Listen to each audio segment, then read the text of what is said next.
بیعت اس لیے ضروری تھی کہ دعوت اسلامی کو آگے بڑھانا تھا.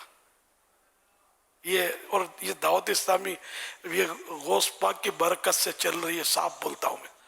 ہاں، ورنہ شاید یہ منتشر ہو جاتی. طریقت کی رسی میں دعوت اسلامی والوں کو باندھنا بہت ضروری تھا. اب میں مزید آگے نہیں بڑھتا. جو سمجھدار ہیں وہ سمجھتے ہوں گے میری باتوں کو. ایسے ایسے حالات پیدا ہوئے ہیں اور بعض اوقات بڑوں کی زبانوں سے نکلا کہ اب پتہ چلا کہ الیاس پیری مریدی میں الیاس کی کیا حکمت ہے، کہ بچتیں ہو گئی کہ نہیں دعوت اسلامی ہمارے پیر صاحب کی ہے.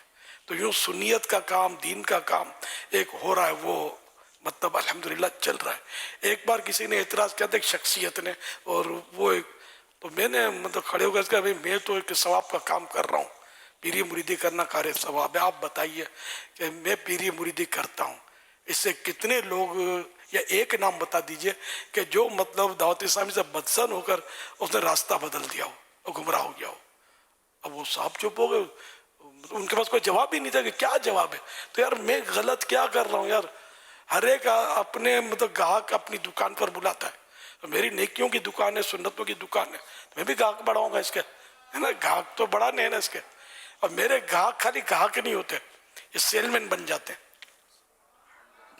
یعنی نیکیوں کے آگے بڑھانے والے بن جاتے ہیں، مبلغین بن جاتے ہیں. اور یہ دعوت اسلامی اس طرح چل رہی ہے. دعوت اسلامی بہت بڑی شپ ہے نا، بہت بڑی شپ ہے. اتنی بڑی شپ ہے نا، تو یہ بعض اوقات حالات کیا یوں ہوتے رہتے ہیں. پانی میں تو کچھ نہ کچھ ہوتا رہتا ہے، تو بعض اوقات یوں جہاز تھوڑا سا ہلے نا تو گھبراہٹ ہو جاتی ہے.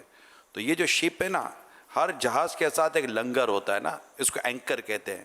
لنگر جب زمین کے اندر ڈالتی ہے اس لیے کہ جہاز پکڑا رہے. دعوت اسلامی کی شپ کا جو لنگر ہے نا، وہ طریقت کا میدان ہے.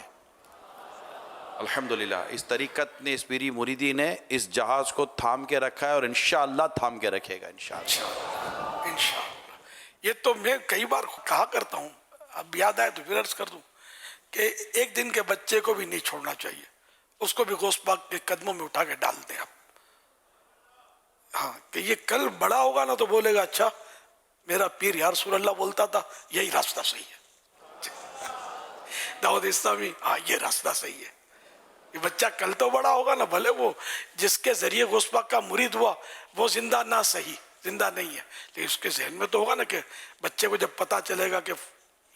تو میری مطلب یہ اب تعداد بڑھانا، تو اب میری تعداد اتنی ہے کہ آج سے نہیں، مجھے شروع سے ہی مطلب پتہ ہی نہیں ہے کہ تعداد کتنی ہے.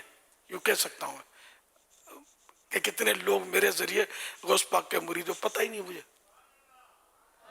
پتہ ہوتا تو میں بولتا ابھی کروڑوں ہیں، لاکھوں ہیں، فلاں ہیں. تو الحمدللہ مطلب یہ کہ اس طرح کا مزاج نہیں ہے. مزاج یہ ہے کہ بس ایمان کی حفاظت ہو، کہ بچے بھی آج نہیں تو کل بڑے ہوں گے، زندہ رہیں گے تو غوث پاک کی برکتوں سے انشاءاللہ ان کے ایمان کی حفاظت ہوگی. اب یہ بتائیے میں نے اپنے مریدوں سے کیا پیسے لیتا ہوں، کیا فیس لیتا ہوں ان سے، کیا نذرانے کا میرا کوئی باقاعدہ سسٹم بنا ہوا ہے. ایسا الحمدللہ آپ کبھی بھی نہیں دیکھیں گے، کبھی بھی نہیں سنیں گے انشاءاللہ الکریم. کون دیتا ہے؟ دینے کو منہ چاہیے. کون دیتا ہے؟ دینے کو منہ چاہیے. دینے والا ہے سچا ہمارا نبی.